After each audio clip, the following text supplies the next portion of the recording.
Yeah, I'll react to that, sure. Boys, how we doing? Okay, I'm waking up. Got my coffee. What is the date? January 27th? 26th. I'll be uploading this, I believe, tomorrow. Yeah,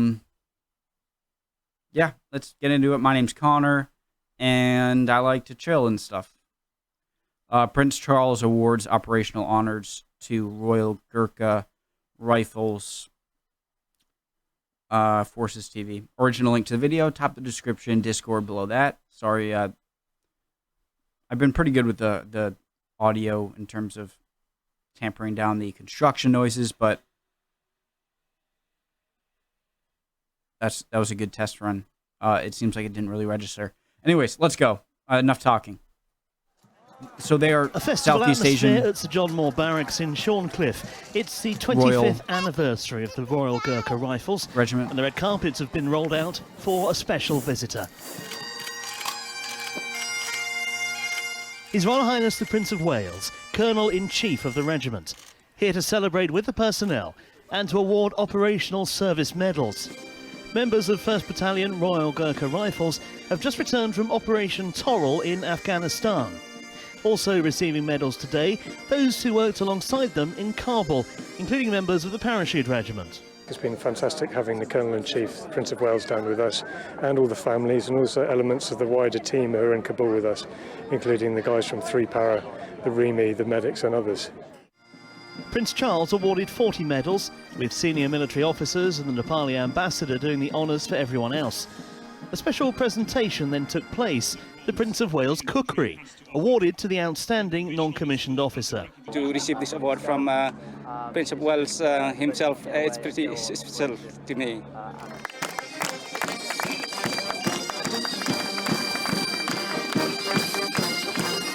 This really is a community event today. Sure, the men are getting their medals, but everyone of all ages, they've all come out to see His Royal Highness.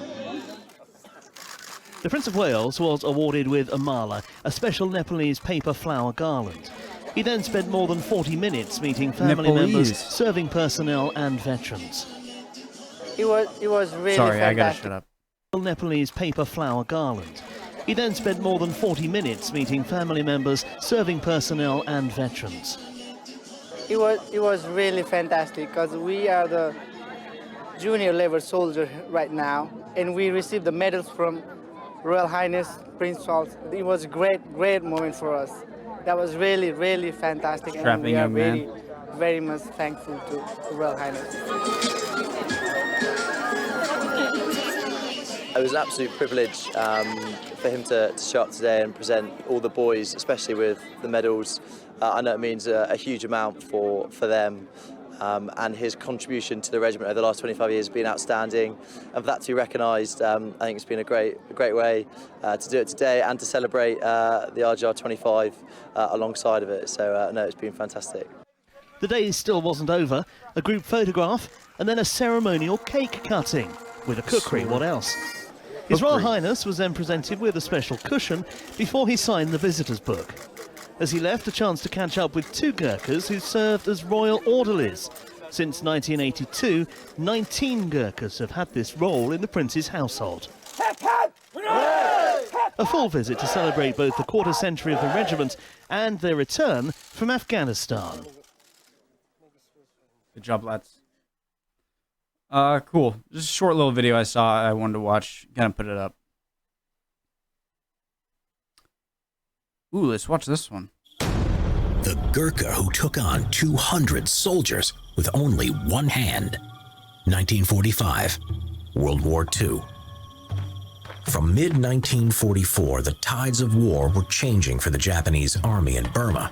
Commanded by General Sir William Slim, Chindik guerrillas, American troops and Chinese troops forced the Japanese forces into a state of constant retreat. For almost a year, fighting continued across the boundless jungles of Burma. One unit that saw a lot of action in Burma was the 4th Battalion of the 8th Gurkha Rifles. They were part of the 89th Indian Brigade who were ordered in the spring of 1945 to make a maneuver across the Irrawaddy River to cut the route of the Japanese forces towards Taungdaw. As always, the Gurkhas were the first in. It was May 12, 1945, when the 4th Battalion arrived at the village of Taungda and established camp. As most of the unit fell asleep, small forward positions were established to protect the camp from surprise attacks. During the night, 200 Japanese soldiers decided to surprise the Gurkhas and to break their way towards Taungda. The first line of defense they encountered was a small trench manned by Lakaman Gurung and 2 other soldiers. This trench was positioned on the jungle road that led straight to the camp. If Gurung's position was overrun, the entire camp would have been endangered. At 1:20 a.m., Japanese grenades started to fall on Gurung's trench. Gurung managed to grab the first bomb that fell in the trench and threw it back. He did the same with the second, but was too late for the third. Madman. It dropped right in front of the trench, and as Gurung lunged to grab it, it exploded right in his hand when he tried to throw it back. His right hand was severely damaged. Fingers were blown off and his entire hand was shattered. Burning shrapnel pounded his face, body, and right leg. 2 other soldiers were also badly wounded and put completely out of action. But not Gurung.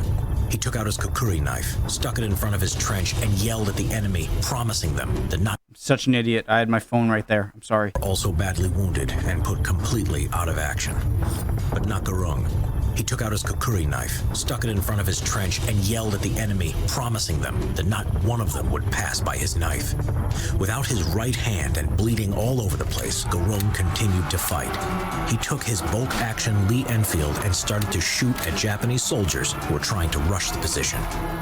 They were welcomed by the now one-handed Gurung, who yelled, "Come and fight a Gurkha."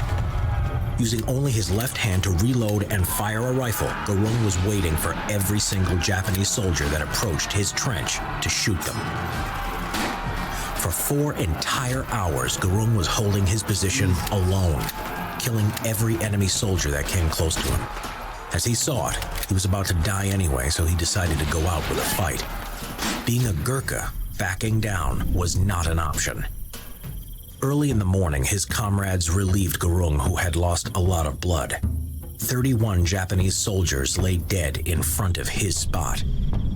His efforts inspired other soldiers to hold off waves of Japanese attacks for another 2 nights and 3 days.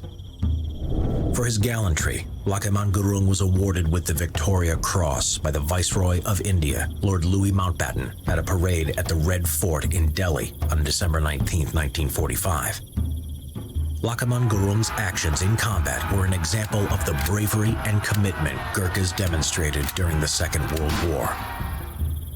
Even though he had lost his sight in his right eye and lost his right hand, Gurung would continue to serve with the 8th Gurkhas. After completing his service in 1947, he returned to his village in Nepal to become a farmer. On December 12, 2010, Lakaman Gurung died at the age of 92.